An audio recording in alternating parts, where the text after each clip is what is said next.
Hello everyone, I am Rekha Mehta and welcome to my YouTube channel Physics Online Education. Students, you like, share and don't forget to subscribe so that you don't miss any video from Physics Online Education. तो students जो मेरा आज का lecture है वो BSc 5th same के students के लिए है।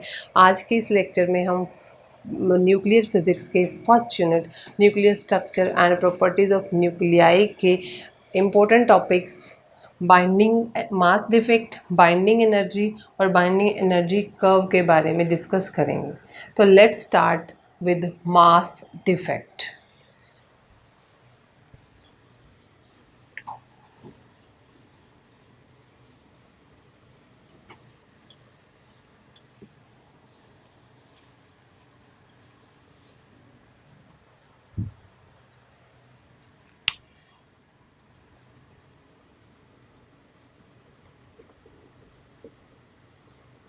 मास डिफेक्ट को समझने से पहले अगर हम एटॉमिक स्ट्रक्चर के बारे में बात करें, जो किसी एलिमेंट का बेसिक एटॉमिक स्ट्रक्चर है, तो क्या है। जैसे हमारे पास ये न्यूक्लियस है, न्यूक्लियस के अंदर क्या होंगे, प्रोटॉन और न्यूट्रॉन होते हैं और उसके ये न्यूक्लियस के अंदर प्रोटॉन और न्यूट्रॉन हैं। उसके चारों तरफ हमारे पास क्या होते हैं, सर्कुलर ऑर्बिट्स हैं। ठीक है, अगर मैं इसकी बात करूँ, ये के शेल, ये एल एंड ये एम एंड सो ऑन। और के शेल की बात करें तो नंबर ऑफ इलेक्ट्रॉन्स क्या होते हैं, 2। ठीक है, ये न्यूक्लियस के बाहर के एल एम है जिसके चारों तरफ इलेक्ट्रॉन रिवॉल्व करते हैं। और इसके अंदर फिलिंग ऑफ इलेक्ट्रॉन का फॉर्मूला जो आप सबको पता है क्या होता है, 2n²। तो के केस में n क्या है, 1। तो के अंदर कितने नंबर ऑफ इलेक्ट्रॉन्स होंगे, 2। एल के अंदर 8 होंगे क्योंकि 2 की वैल्यू क्या हो जाएगी, n की वैल्यू यहाँ पर क्या हो जाएगी, 2 हो जाएगी। तो यहाँ पर l के केस में हमारे पास नंबर ऑफ इलेक्ट्रॉन्स क्या आएंगे, 8 एंड सो ऑन। ठीक है, तो अब अगर हम ये हमारे पास एटॉमिक स्ट्रक्चर है। ठीक है, अगर मैं किसी एलिमेंट की बात करूँ तो सिंबॉलिक रिप्रेजेंटेशन क्या होती है, ये। ठीक है, जिसके अंदर मास नंबर क्या है, A. Number of protons Z.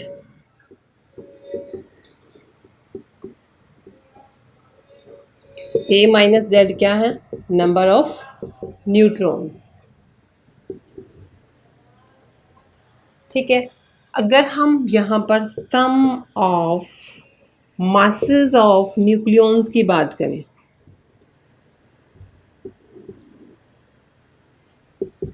कितने नंबर ऑफ प्रोटॉन्स हैं, जेड। और अगर मैं एमपी मास ले लूँ ईच प्रोटॉन का, कितने नंबर ऑफ न्यूट्रॉन्स हैं, ए माइनस जेड। और एमएन मास ले लूँ ईच न्यूट्रॉन का, तो सम ऑफ मासेस ऑफ न्यूक्लियॉन्स क्या आएगा, Z MP plus A minus Z M N.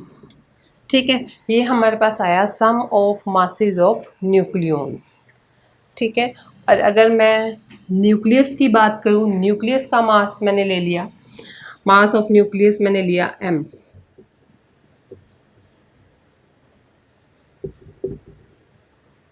Nucleus किससे बना था, न्यूक्लियॉन से। न्यूक्लियस के अंदर ही है ना, नंबर ऑफ न्यूक्लियस के अंदर ही है प्रोटॉन और न्यूट्रॉन।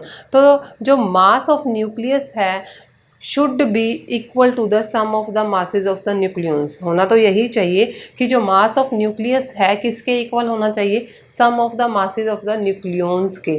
बट ऐसा होता नहीं है। इट इज़ फाउंड दैट कि जो मास ऑफ न्यूक्लियस है is always less than the sum of the masses of the nucleons. जो न्यूक्लियस का मास है हमेशा ही कम होता है sum of the masses of the nucleon से। तो इट मीन्स मास का कुछ ना कुछ लॉस हो रहा है। ठीक है, जितना मास इन दोनों का वैसे तो इक्वल होना चाहिए, लेकिन किसका कम है, इसका कम है। तो मास का लॉस हो रहा है, उस मास को हम क्या कहते हैं, मास डिफेक्ट, जिसको हम रिप्रेजेंट किससे करते हैं, डेल्टा एम से। डेल्टा एम क्या है, मास डिफेक्ट। किसके इक्वल होगा, Z M P plus A minus Z M N. ठीक है, माइनस एम, ये किसका मास था, मास ऑफ न्यूक्लियस। तो हमारे पास मास डिफेक्ट किसके इक्वल आ गया, delta M P is equal to Z M P plus A minus Z M N minus capital M. ठीक है, इसको हम एक एग्जाम्पल से समझते हैं मास डिफेक्ट को। ड्यूट्रॉन का केस अगर हम कंसीडर करें मास डिफेक्ट के अंदर, तो ड्यूट्रॉन के केस में नंबर ऑफ प्रोटॉन क्या होते हैं 1 और नंबर ऑफ न्यूट्रॉन क्या होंगे 1। अगर मैं मास ऑफ प्रोटॉन की बात करूँ तो मास ऑफ प्रोटॉन क्या होता है 1.0073 AMU। ठीक है, मास ऑफ न्यूट्रॉन अगर हम लिखें तो 1.0087 AMU। ठीक है, और इस केस में जो मास है ड्यूट्रॉन का वो है 2.0136 AMU। अब हम क्या कर रहे थे, मास डिफेक्ट किसके इक्वल था, delta M is equal to Z M P plus A minus Z M N minus क्या था कैपिटल एन। ठीक है, इसके अंदर अगर हम वैल्यू पुट करें तो जेड क्या है 1, तो एम पी आ जाएगा, एम पी क्या आएगा 1.0073, ए माइनस जेड क्या है 1, तो एम एन क्या आ जाएगा 1.0087 माइनस 2.0136। आप इसको जब सॉल्व करोगे तो आपके पास आएगा 0.024 AMU। ये क्या है हमारे पास मास डिफेक्ट है। मास डिफेक्ट क्या करता है, मास डिफेक्ट न्यूक्लियस को स्टेबिलिटी प्रोवाइड करता है। तो this is all about the mass defect. Our next topic is binding energy. Binding energy, अभी हमने जो एटॉमिक स्ट्रक्चर किया था एलिमेंट का, उसके अंदर क्या था कि जो न्यूक्लियस है, न्यूक्लियस के अंदर न्यूक्लियॉन्स हैं, प्रोटॉन्स भी हैं, न्यूट्रॉन्स भी हैं। तो जो प्रोटॉन्स हैं, प्रोटॉन और प्रोटॉन के बीच में क्या होगी, रिपल्शन होनी चाहिए, तो रिपेल करने चाहिए। लेकिन वो न्यूक्लियस के अंदर कैसे हैं, वो न्यूक्लियस के अंदर कैसे रह पाते हैं, वो न्यूक्लियस के अंदर रह पाते हैं due to strong attractive nuclear force. ठीक है, न्यूक्लियर फोर्स होती है जो काफ़ी स्ट्रॉन्ग होती है, अट्रैक्टिव न्यूक्लियर फोर्स है, और ये शॉर्ट रेंज फोर्सेस होती हैं, मतलब इसका इफेक्ट ज़्यादा डिस्टेंस तक नहीं होता। न्यूक्लियस के अंदर जो हमारे पास न्यूक्लियॉन्स हैं, ये क्या होते हैं, एक साथ रहते हैं, बाइंड होते हैं। तो अगर हमें न्यूक्लियस में से न्यूक्लियॉन्स को क्या करना है, बाहर निकालना है, तो हमें क्या देना पड़ेगी, कुछ ना कुछ एनर्जी सप्लाई करनी पड़ेगी। That energy is called binding energy. और बाइंडिंग एनर्जी को हम किससे रिप्रेजेंट करते हैं, बाइंडिंग एनर्जी को मैं BE से रिप्रेजेंट कर, ठीक है। ये किसके इक्वल होती है, ये इक्वल होती है delta m into c square. और ये रिलेशन हमने कहाँ से लिया है, आइंस्टीन मास एनर्जी इक्विवेलेंस से। ठीक है, ये क्या है, आइंस्टीन मास एनर्जी इक्विवेलेंस है। इसके अकॉर्डिंग मास और एनर्जी आर इंटर कन्वर्टेबल। ठीक है, तो बाइंडिंग एनर्जी अगर मैं लिखूं तो मास की जगह क्या आएगा, mass defect delta m into c square. Delta m क्या था हमारे पास, Z M P plus A minus Z M N minus m into c square. तो ये हमारे पास क्या है, बाइंडिंग एनर्जी है। ठीक है, तो बाइंडिंग एनर्जी की डेफिनेशन हम कैसे देंगे, बाइंडिंग एनर्जी क्या है, it is energy required to remove the nucleons from nucleus is called binding energy. Okay, अब आता है binding energy per nucleon. Next is binding energy per nucleon. अगर हम बाइंडिंग एनर्जी पर न्यूक्लियॉन की बात करें तो it is a average binding energy. ठीक है, एवरेज बाइंडिंग एनर्जी होती है जिसके अंदर हम रेशियो लेते हैं किसका, टोटल बाइंडिंग एनर्जी का to the number of nucleons present in it. और नंबर ऑफ न्यूक्लियॉन्स प्रेजेंट होते हैं जब न्यूक्लियस के अंदर, तो हम उसको किससे रिप्रेजेंट करते हैं, मास नंबर से। ठीक है, तो बाइंडिंग एनर्जी पर न्यूक्लियॉन हमारे पास कितनी क्या होगा, रेशियो होगा total binding energy divided by number of nucleons present in it. इसको हम इस तरह से भी समझ सकते हैं, ये हमारे पास कोई न्यूक्लियस है जिसके अंदर 4 न्यूक्लियॉन्स हैं, हमने क्या करना है, इसको सेपरेट करना है। हमें क्या करनी पड़ेगी, कोई एनर्जी देनी पड़ेगी। एनर्जी जब हम देंगे तो ये 4 न्यूक्लियॉन्स क्या हो जाएंगे, यहाँ से रिमूव हो गए। तो अगर मैं एक न्यूक्लियन की बाइंडिंग एनर्जी निकालूं तो मेरे पास वो बाइंडिंग एनर्जी क्या आ जाएगी, बाइंडिंग एनर्जी डिवाइडेड बाय 4। तो ऑन एन एवरेज एक न्यूक्लियन को सेपरेट करने में जितनी बाइंडिंग एनर्जी हमें चाहिए that is called the binding energy पर न्यूक्लियन। ठीक है, और इसका अगर मैं फॉर्मूला देखूं तो फॉर्मूला मेरे पास क्या है,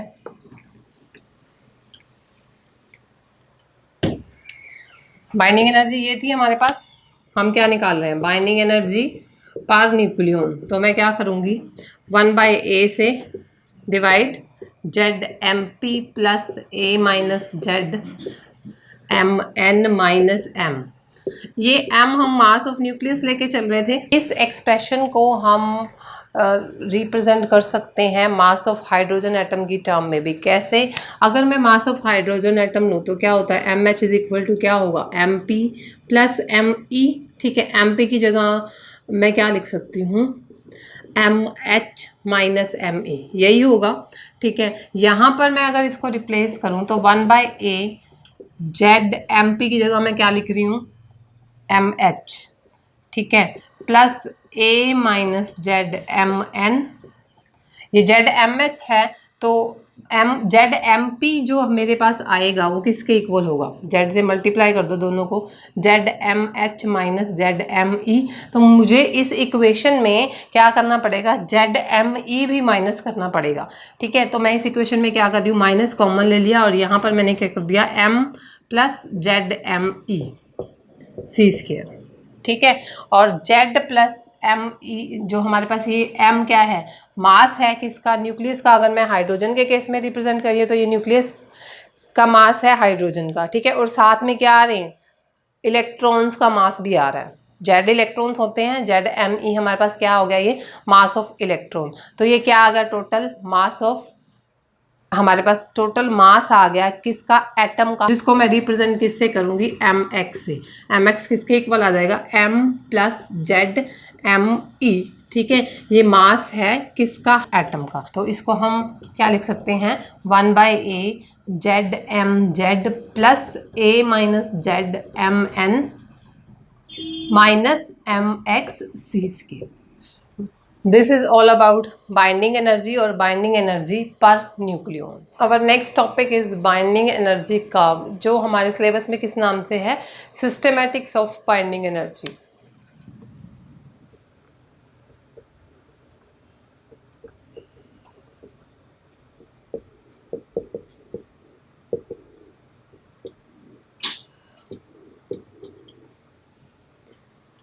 हम बाइंडिंग एनर्जी कर्व को ड्रॉ करते हैं, जिसके लिए हम यहाँ लेंगे मास नंबर A और यहाँ हम ले रहे हैं बाइंडिंग एनर्जी पर न्यूक्लियन, मेगा इलेक्ट्रॉन वोल्ट में लेते हैं ये। ठीक है, 20, 40, 60, 80, 100, 120, 140, 160, 180, 200, 220 और 240 एंड सो ऑन।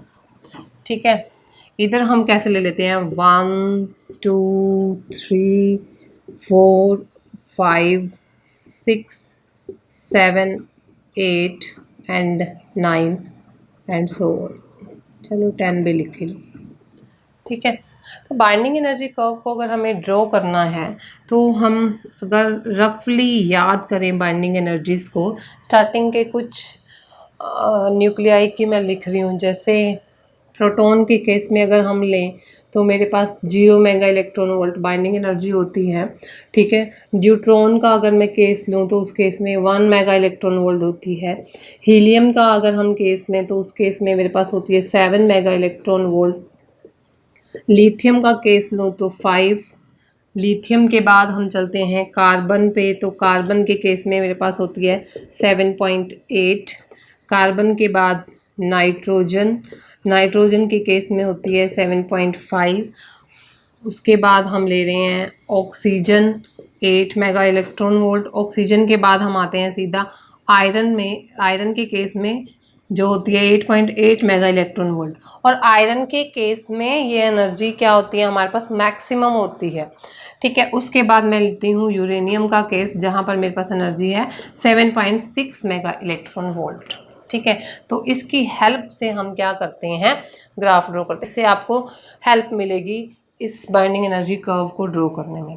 तो ये मेरे पास क्या है, यहाँ तक 20 है, तो इसके केस में तो ज़ीरो है क्योंकि हमारे पास बाइंडिंग एनर्जी इस केस में क्या है, ज़ीरो, तो इसको ड्रॉ करने की ज़रूरत नहीं। इस केस में क्या है, 1। मास नंबर क्या है इसका, 2। तो 0 से लेकर 20 तक हम इसको क्या कर लेते हैं, डिवाइड कर लेते हैं। जैसे यहाँ पर 2, ये 4, 6, 8, 10, 12, 14, 16, इस तरह से हम इसको क्या कर लेते हैं, डिवाइड कर लेते हैं। 16, 18 और 20। ठीक है, ऐसे डिवाइड किया तो मेरे पास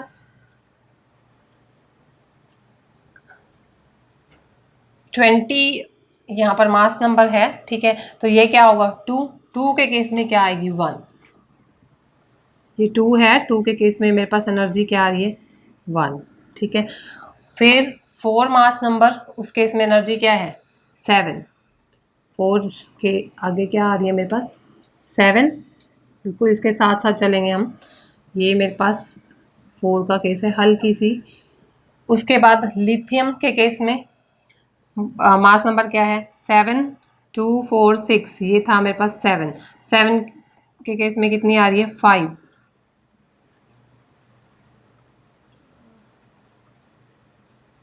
यहाँ आएगी। ठीक है, उसके बाद कार्बन के केस में 7.8, 12 मास नंबर है।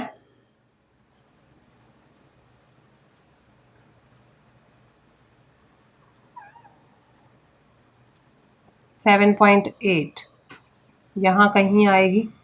ठीक है, नाइट्रोजन के केस में 7.5 है। 2, 4, 6, 8, 10, 12,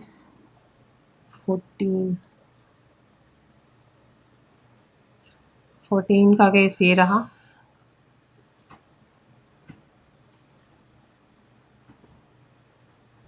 इस केस में कितनी आ रही है, 7.5, तो यहाँ आएगी। फिर ऑक्सीजन के केस में 8 है, 16 है उस केस में। 16 के केस में 8 ऊपर चली जाएगी।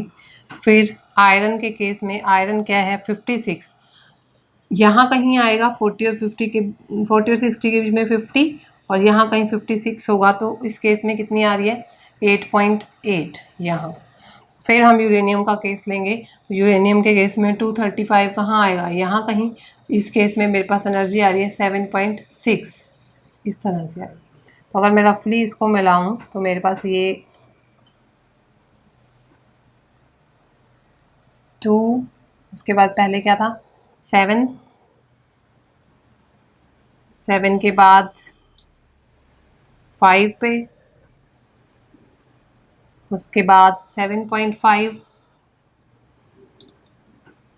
7.5 के बाद 7.8, फिर क्या है 7.5, फिर 8, फिर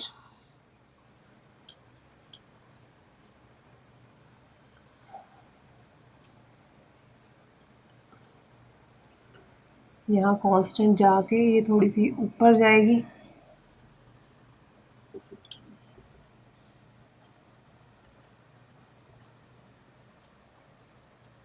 सेवन पॉइंट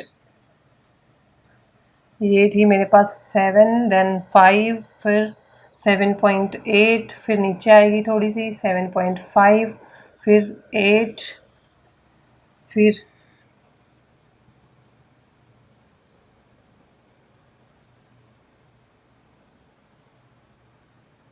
यहाँ पर थी 7.8, सॉरी 56 के केस में क्या थी, 8.8, यहाँ आएगी।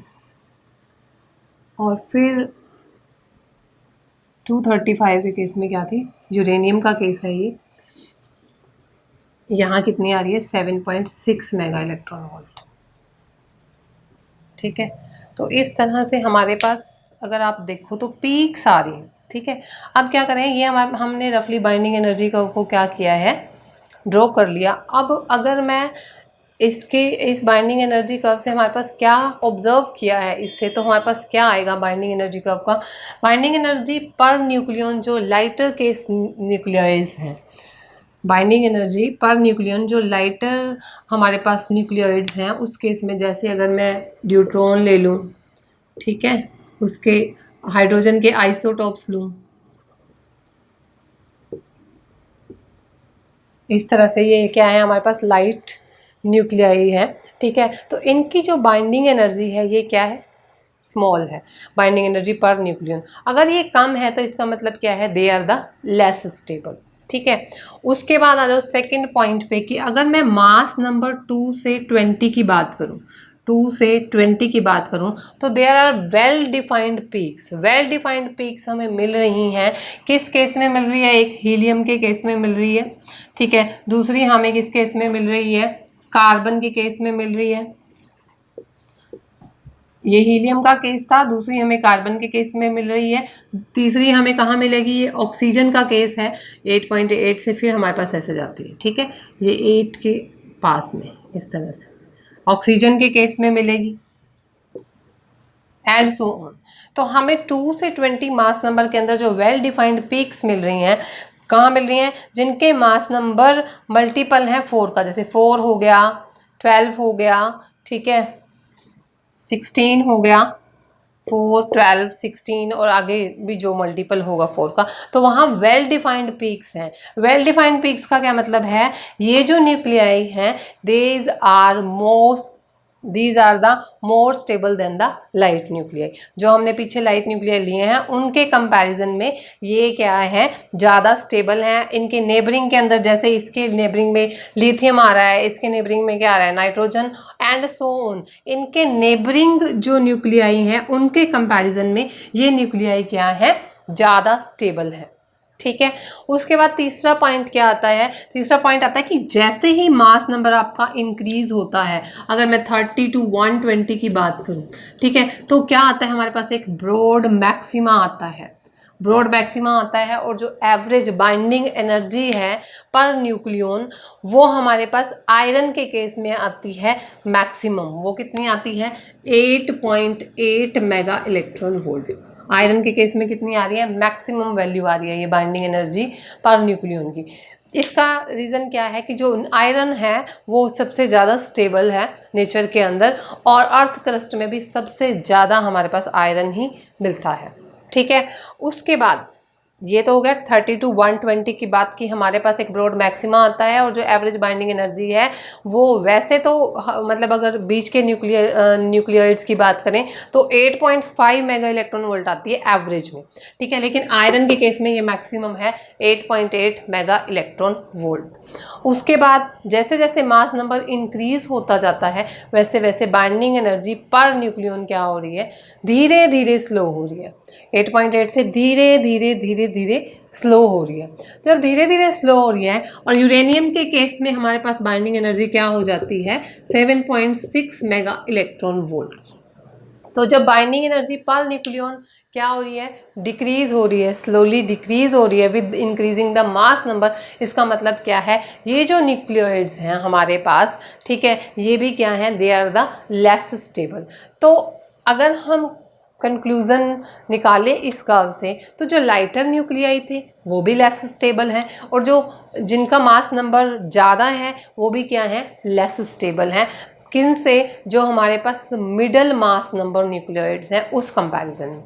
तो इम्पोर्टेंस, अगर हम बाइंडिंग एनर्जी कर्व की इम्पोर्टेंस की बात करें तो इम्पोर्टेंस हमारे पास क्या आती है, इम्पोर्टेंस हमारे पास बाइंडिंग एनर्जी कर्व की फर्स्ट पॉइंट क्या है, अभी मैंने बताया कि जैसे जैसे मास नंबर इंक्रीज हो रहा है तो बाइंडिंग एनर्जी पर न्यूक्लियन हमारे पास क्या हो रही है, डिक्रीज हो रही है। डिक्रीज हो रही है तो इसका मतलब क्या है कि जो हायर मास नंबर हैं वो लेस स्टेबल हैं। तो जब वो लेस स्टेबल होते हैं तो वो क्या हो जाते हैं, स्प्लिट हो जाते हैं दो लाइटर न्यूक्लियोइड्स के अंदर। ठीक है, जब वो स्प्लिट होंगे तो उनकी स्प्लिटिंग से हमारे पास क्या मिलता है, हमें एनर्जी रिलीज होती है, एनर्जी मिलती है। तो जब वो एक हैवियर न्यूक्लियाई स्प्लिट होता है फर्दर टू लाइटर न्यूक्लियाइड्स के अंदर, तो उस प्रोसेस को हम क्या बोलते हैं, उस प्रोसेस को बोलते हैं न्यूक्लियर फ्यूजन। और इसका फेमस एग्जाम्पल हम सबको पता है कि जब यूरेनियम के ऊपर हम न्यूट्रॉन्स की बम्बार्डमेंट कराते हैं तो जो यूरेनियम है वो स्प्लिट हो जाता है किसके अंदर, क्रिप्टॉन और बेरियम के अंदर, और हमें लार्ज अमाउंट में एनर्जी मिलती है। That process is called nuclear fusion. तो फर्स्ट इंपॉर्टेंट पॉइंट ये हो गया। ठीक है, सेकेंड इंपॉर्टेंट पॉइंट क्या है, हमने देखा कि जो लाइटर न्यूक्लियाई हैं वो भी तो लेस स्टेबल हैं as compare to middle mass number nucleoids. तो अगर वो लेस स्टेबल हैं तो वो क्या करते हैं, कंबाइन करके एक हैवी न्यूक्लियोइड बनाते हैं उनके कंपैरिजन में। ठीक है, तो वो फ्यूज़ होते हैं।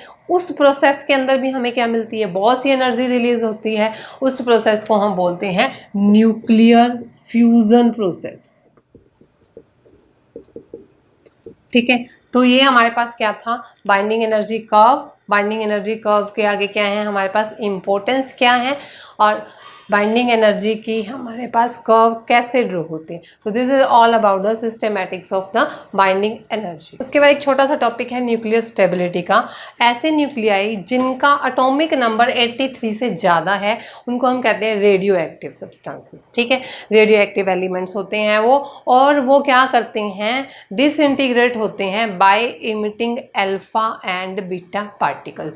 रेडियो एक्टिव हैं तो डिसइंटीग्रेट होंगे और अल्फा और बीटा पार्टिकल को इमिट करते हैं। इट मीन्स जो हमारे पास हैवी न्यूक्लियोइड्स हैं वो क्या करते हैं, अल्फा और बीटा पार्टिकल को इमिट करके अपनी जो स्टेबिलिटी है, न्यूक्लियर स्टेबिलिटी, उसको क्या करते हैं, गेन करते हैं। हमारे पास 900 डिस्टिंक्ट आइसोटॉपिक न्यूक्लियाई हैं, जिसमें से सिर्फ और सिर्फ 280 जो न्यूक्लियाई हैं वो क्या हैं, स्टेबल हैं। अगर हम एक टेबल बनाएं, ये हमारे पास नंबर ऑफ प्रोटॉन्स हैं, ये हमारे पास क्या होंगे, नंबर ऑफ न्यूट्रॉन्स,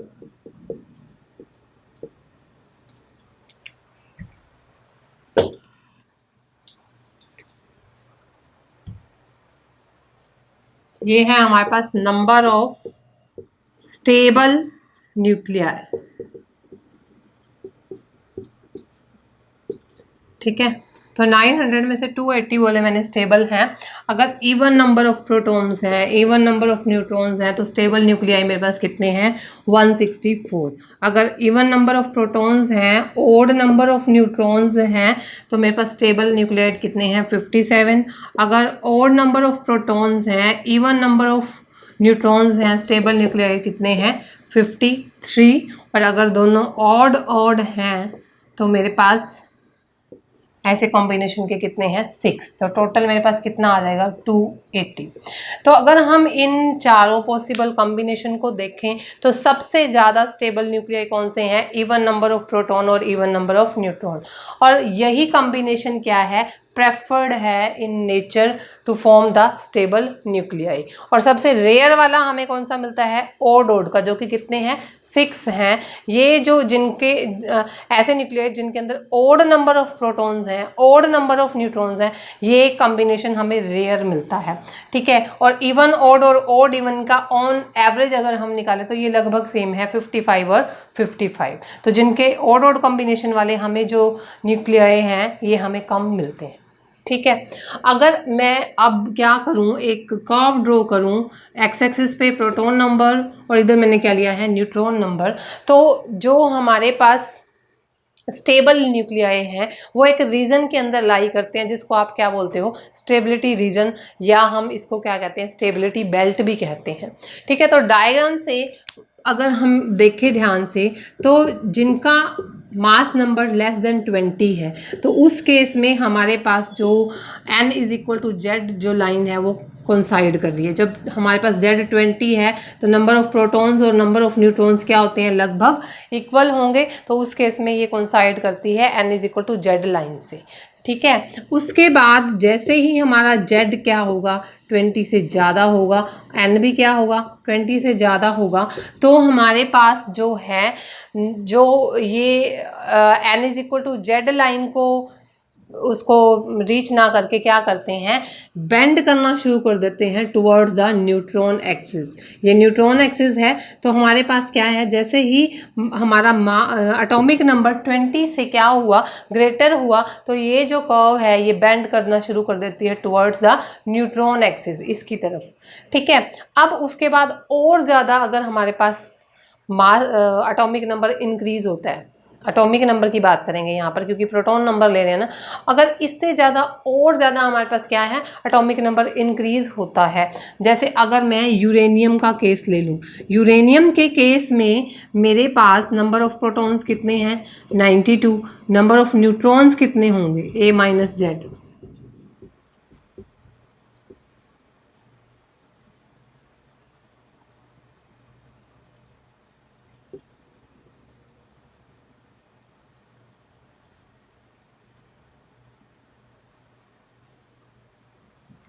तो मेरे पास नंबर ऑफ न्यूट्रॉन्स कितने हुए, 143। ठीक है। तो अगर मैं प्रपोर्शन देखूं प्रोटॉन का और न्यूट्रॉन का, तो किसका ज़्यादा प्रपोर्शन है, न्यूट्रॉन, नंबर ऑफ न्यूट्रॉन ज़्यादा इंक्रीज कर रहे हैं as compare to number of proton. ठीक है। ऐसा होता भी क्यों, किस लिए है, देखो जैसे जैसे नंबर ऑफ प्रोटॉन इंक्रीज होंगे, कूलम रिपल्शन क्या होगी, इंक्रीज होगी। उस कूलम रिपल्शन को कंपनसेट करने के लिए नंबर ऑफ न्यूट्रॉन्स को इंक्रीज होना पड़ता है। ठीक है। तो इसका मतलब क्या है, जो स्टेबिलिटी हमारे पास रीजन है वो कहाँ बेंड होना शुरू हो जाता है, more towards the neutron axis. ठीक है। और जो न्यूक्लियाई हमारे इस स्टेबिलिटी बेल्ट के अंदर लाई करते हैं, they are the stable nuclei. जो इससे बाहर लाई करेंगे, they are the unstable nuclei. और जो इसके टिप पे एट द फ्रिंज, जो इसके किनारे पे लाई करते हैं, they are the artificial radioactive. This is all about the nuclear stability. In our next lecture we will discuss Bainbridge spectrograph, Bainbridge-Jordan double Foxing spectrograph and X-ray spectra. Thank you.